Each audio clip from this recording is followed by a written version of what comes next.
D-R.A.T.S is Desert Research and Technology Studies. It's a field campaign out at Black Point Lava Flow in Arizona. And basically they're testing technologies that could be used on a future manned mission to the moon, Mars, or possibly asteroids. One of the goals of D-R.A.T.S this year is to simulate more of an asteroid expedition, as opposed to last year's focus was on more of a lunar expedition. The big pieces we have in the field this year, again, are the space exploration vehicles, 1 and 2, and then also we have what we're calling this year the deep space habitat. So this is a large habitat where both the crew members would live, but also we have an analytical lab there with some new instruments, one of which is coming from Goddard this year, the VAPoR instrument. Basically, VAPoR is just a miniature pyrolysis mass spectrometer instrument, and it's designed to heat up samples to really high temperatures to release gases. But also we're looking for resources. So water, which can be broken down into hydrogen and oxygen, could be used for rocket fuel. Astronauts could potentially drink the water even, and so these are the resources that we're looking for with VAPoR. As a crew member, I'm just one small part of the overall science team, so I'm the part that's in the field doing the field work. But there's a much larger portion of the science team that works in a science backroom that this year will be housed at Houston as well as over in Europe.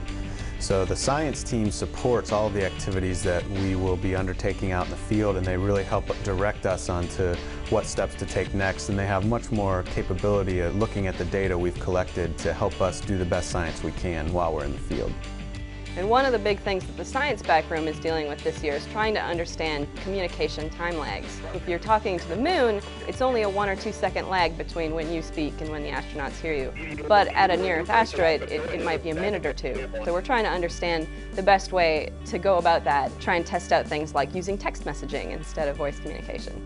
We'll also be testing ExPED, which is Exploration Portable Electrostatic Device. And essentially what this is a portable electric field sensor that we could either attach to a suit on a human, or we can attach it to a rover, and essentially monitors the local electric field. So just like you can collect static charge when you're walking around on a carpet, you could also potentially collect electric static by walking around on the dusty lunar surface or an asteroid.